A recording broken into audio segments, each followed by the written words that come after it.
ini ada tanggapan yang bagus. Bagaimana membicarakan tentang AI dan youth? Nah, ini apakah ada, mungkin saya akan berikan waktu kepada Pak Max sedikit ya untuk memberikan penjelasan tentang ide-ide pelayanan pemuda yang akan mendekatkan pemuda pada Kristus lewat AI. Ya. Oke. Saya lakukan sesuatu yang sedikit aneh. Sudah kelihatan? Bisa lihat? Oke. Saya tanya kepada AI pertanyaan ini. Saya youth menolong saya untuk mengerti dari pandangan Kristen dan pandangan Alkitab tentang AI dan youth. Dan apa yang pentingnya? Itu bilang, well, penting untuk punya satu pandangan Alkitab. Dan apakah gereja sudah itu bergumul, sudah menolong orang yang muda untuk punya perspektif Alkitabiah tentang AI dari kreasi Tuhan, hikmat, and so on. Dan bagaimana AI dapat membantu Anda sebagai pemuda Kristen? Itu harus dieksplorasi bersama tentang etika dan tantangan. Nomor 3, yang perlu diperhatikan, apakah gereja takut tetapi dengan berani akan mengajar mereka untuk itu. Dan lebih lagi, kami sudah omong hampir terlalu banyak tentang ketakutan dan kecurigaan tentang AI, tapi tidak lihat manfaat. Apakah gereja dan AI, pelayanan dan AI bisa dikembangkan dan lakukan hal yang luar biasa baru. Saya tahu Sabda dengan AI Talks untuk 1 tahun bergumul tentang bagaimana AI for God. Dan apa artinya daripada Alkitab dan studinya dari sekolah minggu. Dan kalau mereka bisa lihat kekayaan AI dalam konteks gereja, wah bagus. Tapi jangan lupa menjadi saksi Kristus di dunia digital, meningkatkan kesadaran dan diskusi di kalangan pemuda. Dan so ini jawaban. Dan saya tanya kepada itu, apa ada lagi tentang AI yang baik untuk belajar? Well, itu penting untuk mengerti sedikit dasar-dasar AI dan cara kerjanya, bagaimana penggunaan AI dalam kehidupan sehari-hari. Itu bisa assistant, itu bisa rekomendasi, itu bisa dalam HP untuk menolong berapa banyak hal. Tidak hanya Google dan Google Maps, tetapi AI. Dan apakah AI dalam pelayanan Kristen itu jadi bagian daripada itu atau tidak? Jelas etika, perkembangan, dan masa depan itu penting untuk tahu masa depan seperti apa, untuk tahu perbedaan apa yang bisa dipercaya dan tidak, dan refleksi rohani tentang teknologi. Again, sangat penting untuk punya satu pengertian akan itu. Ya, Ya. and Ya, terima kasih Pak. Ya, Pak Wahyu, silakan bisa menambahkan pertanyaan ini juga. Adakah ide-ide untuk pelayanan youth menggunakan AI, Pak? Eh, Kalau saya yang ditanya ya Bu, saya akan bilang begini gitu ya. Minta ke anak-anak itu sendiri deh. Mereka pengennya apa? Gitu.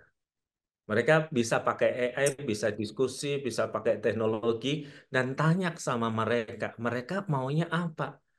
ya. Ya, jangan tanya Pak WP maunya apa gitu. Saya yang ditanya, Bu, yang terjadi seperti dalam diskusi tadi. Sebenarnya gereja tidak melakukan regenerasi. Gereja hanya melakukan konservasi. Ya, betul.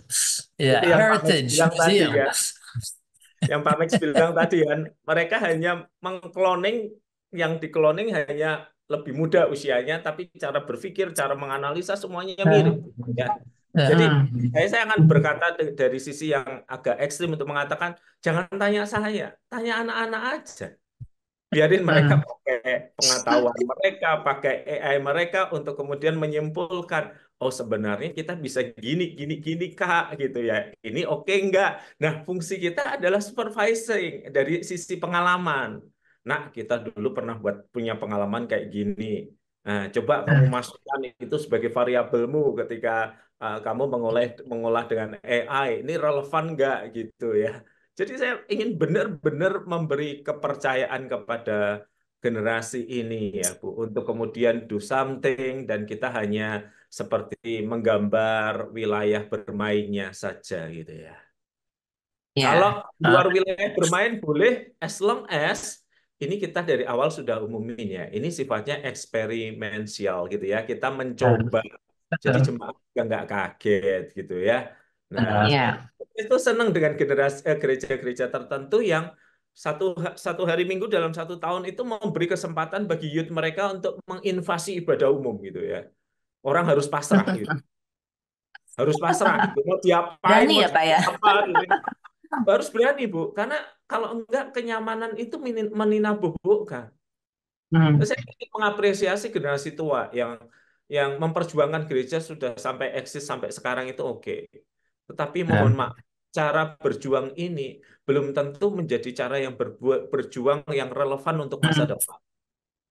Ya. Ya, ada orang yang bilang tak hanya berjuang, tetapi kalau saya coba main basketball di ladang sepak bola, tak terlalu cocok.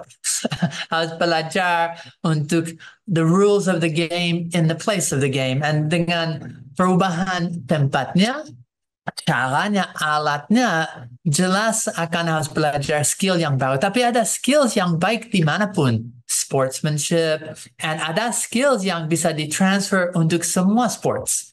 Tetapi harus Disiplin. sesuai dengan perubahan ladang main. Basicnya masih sama ya Pak, disiplin, integritas dan lain-lain. Nah, Dan ini scoring, yang score lebih banyak menang. skornya pasti nggak berubah, aturan-aturan mainnya pasti nggak berubah, tapi caranya ya bisa berubah. Kalau gitu, ini pertanyaan dari Pak Bambang Wijayanto, bisa saya oper nih ya Pak ya. Bagaimana menggunakan AI dalam ibadah youth? Tanya anak-anak youth ya Pak ya. Mereka lebih pintar dari saya, Bu. Mereka Iya, lebih pintar. betul. Gitu ya Pak Bambang ya, Pak Bambang Wijayanto yang tadi tanya.